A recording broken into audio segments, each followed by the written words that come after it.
बिस्मिल्लाहिर्रहमानिर्रहीम अस्सलाम वालेकुम व्यूअर्स की हाल चाल है। ठीक हो? उम्मीद करते तुझे सारे ठीक होंगे। जैसा कि कल मेरे बेटे कारी गुलाम हैदर ने सूरत अहज़ाब की तिलावत की थी, तो आज उससे आगे की सूरत की तिलावत करने लगा है। आप सुनिएगा।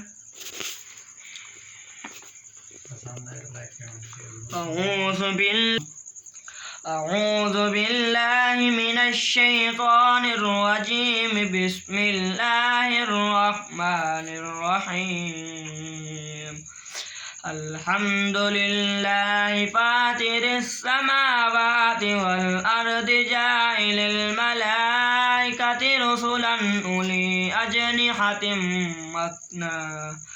مثنى وثلاث ورباع يزيد في الخلق ما يشاء وهو العزيز الحكيم.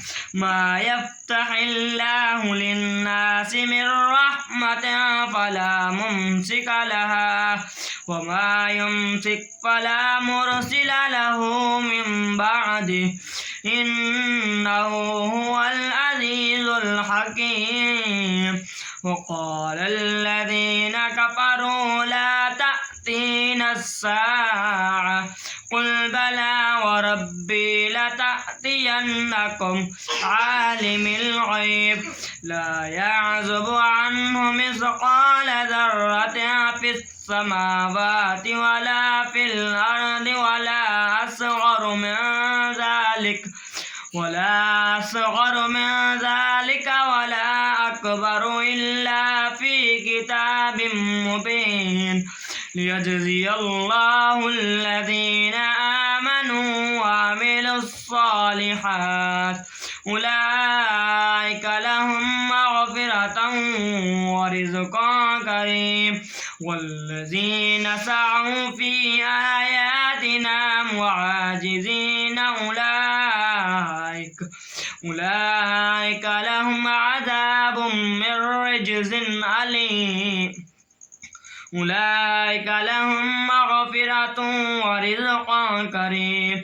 والذين سعوا في آياتنا معاجزين أولئك لهم عذاب من رجز أليم. وقال الذين